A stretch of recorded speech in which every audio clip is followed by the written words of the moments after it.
Hi there. If you saw our last video when we went to Portishead, you saw that we just couldn't start the engine. I've got no power to the panel. In the end, it turned out to be a loose connection, but it got me thinking. This particular Volvo engine, in fact, a lot of Volvo Penta engines, are susceptible to one major issue, and that is the little black box that sits on the side of it called an MDI box. It basically sends all the sensor information through it and over to the panel outside. And you can obviously press the button to start the engine and press it to stop, and hopefully that's really reliable. But they've got a horrible reputation for going wrong, and if they go wrong, it's really difficult to then start the engine, which is not ideal at all. So I think I've got a solution. In theory, I could just short between the battery and the starter coil, and that should just kick the starter motor into action, and off we go. That would be quite difficult to do on this particular boat because these two terminals, well, they're not terribly easy to get to, and also you don't get the oil pressure rather, and also the temperature of the cooling water. So I've been building myself a bypass box, which to be honest seems to be a really good idea. Now before I go on any further, I've got to put out a huge thank you to Mads at Sail Life, who really I sort of copied his design, to be honest, because it seemed to be so good, so simple. I've done a few variations on it, but this is my variation on the bypass box, and all it means is that if that MDI box goes wrong on the engine, at least I can still start the engine while still retaining all the sensor information like the oil pressure switch and the temperature, and if anything goes wrong then a big alarm will go off. So this is my my box. I haven't put it all back together again, and we'll test it together just to sort of see if it all works. But I've got the temperature controller here and the little thermostat, the little you know, the little thing which I'll put on the freshwater hose. I've got a big button in the middle there which will do the glow plugs for what, 10 seconds or so, something like that if required, and I've got a big red engine switch to start the engine. I've protected the two circuits for the temperature and the oil sensor or oil pressure switch for the horn with the two fuses, and if the fuses break the little lights won't work. I've also got a little LED for the glow plug so you can see that the switch is working.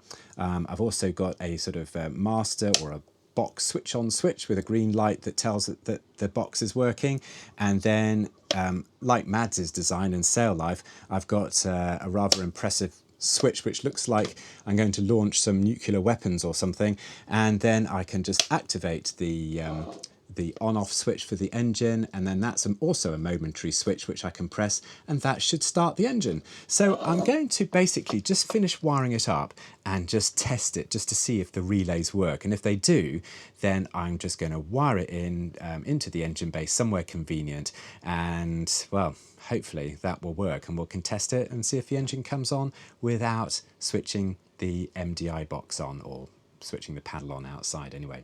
So let's see if I can just do a little bit more to finish it off. I've done quite a bit of a preparatory work at home, only because I had a little bit more space and light to work in.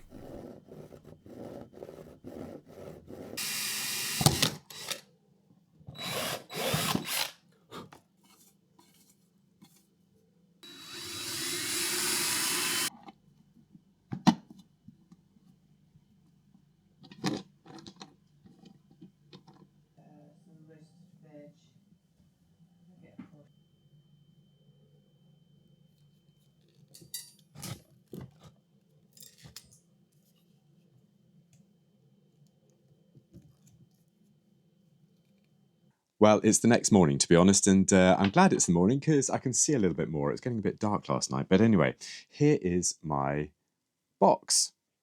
Now, I have got a power supply just to test the system, so I've plugged it into the negative and positive. To activate the whole box, I've got the green light and the sort of master switch here, so that's fine. The temperature gauge comes on anyway at the first instance, and if it was above a certain temperature, the horn would go straight away. And but anyway, that's not hooked up just yet, but the temperature comes on without actually arming the whole system. So once we arm the whole system, my two red lights come on to show that the fuses are okay. That's fine. I have got a glow plug button here, which when you press it illuminates, so you know that the glow plugs are working. And then the other thing is that once it's all up and running, you can just press the engine start button, and hopefully the start relay, which activates the starter on the engine, will activate. Now, hopefully, if I press the start button, that should click, which it is.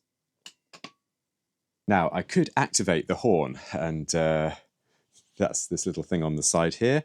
All it requires is a grounding of the oil pressure switch that I have here. And so all I need to do is ground it. Let's see if I can ground it quickly. This is so loud. Unbelievable. Let's just see if we can ground it. So this will simulate the oil pressure not being up to pressure. So here we go. Ready? Man alive, that is really loud. Oh, right. Okay, so that's why I've got it disconnected at the moment. But anyway, as it's now an open circuit, that's sort of simulating the oil pressure up to normal pressure. So hence the reason why the horn isn't sounding at the moment. So I think we're about ready to wire it all in to the engine bay. I found a little spot just behind the stairs in much the same way that Mads did in his sail life video. And so, yeah, this might take a little bit of time to get it all wired up and everything, but yeah, let's see how this goes. I think I'll mount it round about here. The steps can still close without any restriction at all, and it's fairly easy to get access to this area. I've also got all the wiring right next to it as well, so hopefully it'll be relatively easy to wire things in here. So yeah, I'm just going to make a few marks on the board here and see if we can get this mounted. I've also got to choose screws that aren't too long, that's not going to go into anything too important, which these ones I think will be absolutely perfect. What's that? Probably about an inch long, something like that. Now, one little trick that I have learnt when trying to mount boxes onto walls and things like that, you want to get them absolutely straight, don't you? So one little trick I have learnt is that if you have one hole out of the two, just ever so slightly oversized for the screw that you're putting in, like these ones here, then as long as you tighten them up properly at the end, you've still got that tiny little bit of wriggle room that you can just adjust it up or down, and you can make sure then you get things absolutely straight. So, it's worked for me anyway.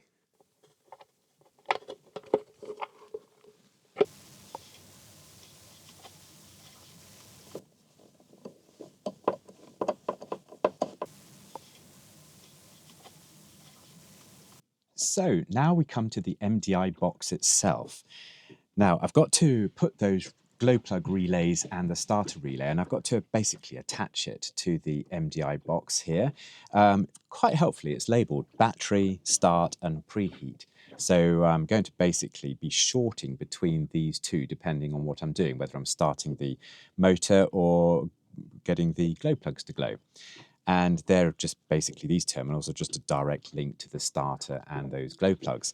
Now, on all the forums that I've read, they strongly advise repositioning this MDI box away from the engine, partly because it's subject to lots of vibration and lots of heat, and it's not the ideal place to have sort of fairly complicated electronics or circuit boards in there. And I've got a feeling that might be one of the reasons why these boxes fail every so often. So they recommend repositioning it off the engine block and putting it onto the bulkhead behind me here, and hopefully that will preserve it a little bit longer, but also it makes it a little bit easier to put my terminals onto this side of this box. So that's what I'm going to attempt to do now.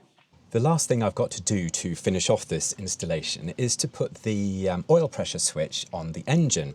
And I've managed to take the old sort of fitting off. This is where the Volvo one attached into, and that fitting on the end there is specifically for the little Volvo plug that goes to that MDI box. So I want to fit in one of these adapters so that let me just screw that in very quickly there. So essentially it will look something like that now, or it could come out like that, doesn't really matter. And my oil pressure switch for my little bypass box will go into the other fitting. So what I'm going to do is I'm going to use some of this Permatex thread sealant, and it's meant to be good for high temperatures up to 400 degrees Fahrenheit. I'm not quite sure what that is in centigrade, but it's going to be plenty enough for the engine, and it's also good for oily environments and diesel environments and things like that. So I'm really hoping that this stuff will do the trick. If you use something else, I think there's a Threadlock 551 or 511, can't remember exactly. I think that does a very similar thing as well. But anyway, I managed to get hold of Permatex, so we'll see how this one goes. Right, back again. I'm glad I checked, to be honest. The Volvo leads, going back to the original MDI box, aren't particularly long, so it would have to be coming out at 90 degrees like that. That should be absolutely fine. Okay, it's a little bit difficult to see now, it's all in place, but that T-junction is where my finger is now, and coming out of the T, I've got the original MDI boxed pressure switch, and then I've got my new one, which is just under here, and that links to my bypass box. So there's only one thing left to do, and that is just to test whether everything works.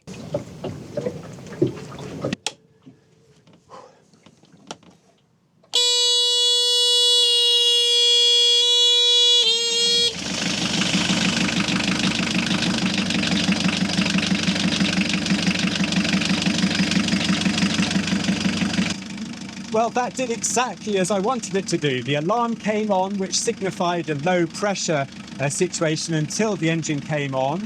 And then it sent the signal to the box to say that pressure was up. So the alarm switched itself off. And now it's just running absolutely fine, completely independently of the MDI box. Well, I've had the engine on now for about half an hour, 40 minutes or so. And I can't seem to get the temperature to go up more than about 70 degrees on the cooling pipe. So I'm not quite sure what temperature it should go up to a maximum. I've read that it should go maybe up to about 90 degrees or so before it gets too alarming. I'm going to leave my temperature controller to sound the buzzer when it gets to 90 degrees. But really, if you know a better temperature that I should set it to, then let me know in the comments. Of course, I haven't got it in gear, so the engine's not doing a huge amount of work, to be honest, which might explain why the temperature's not really getting that high. But yeah, it's come down a few fractions of a degree in the last couple of minutes or so. So I think it's going to hover around about 68 degrees when there's no real load on the system. So yeah. Anyway, I'm absolutely delighted as to how this system is working now. I've got a bypass box that completely eliminates the MDI box just in case it goes wrong. I can't believe it actually works. I'm really pleased with that. As I say, I'll put the wiring diagram and things like that in the description. So if you want to do something like this yourself, then copy my design. But really, I've copied Mad's design off Sail Life. So definitely have a quick look at his video as well, because it's very useful. Whilst we've got all the engine bay to bits, I thought it would be a good time also just to check the oil, maybe change that. Also the fuel filter as well. So that would be quite a handy thing to do whilst we're messing around with engines. Well, it's very satisfying when you've had a productive weekend, isn't it? And we've changed the oil, we've checked the fuel filters, we've had some biocide, things like that. And most importantly, we fitted this MDI bypass box, which I'm really, really happy with. The most important thing is it works. So if we do have any problems with that Volvo box on the side of the engine, at least we've still got a method of starting the engine in an emergency. So yeah, I'm going to put it all to bed now. But if you got this far in the video, then thank you so, so much. It really means a lot to me. Rest assured, we will be back on the water before too long. But in the meantime, have a super week and I'll catch you later. Bye for now.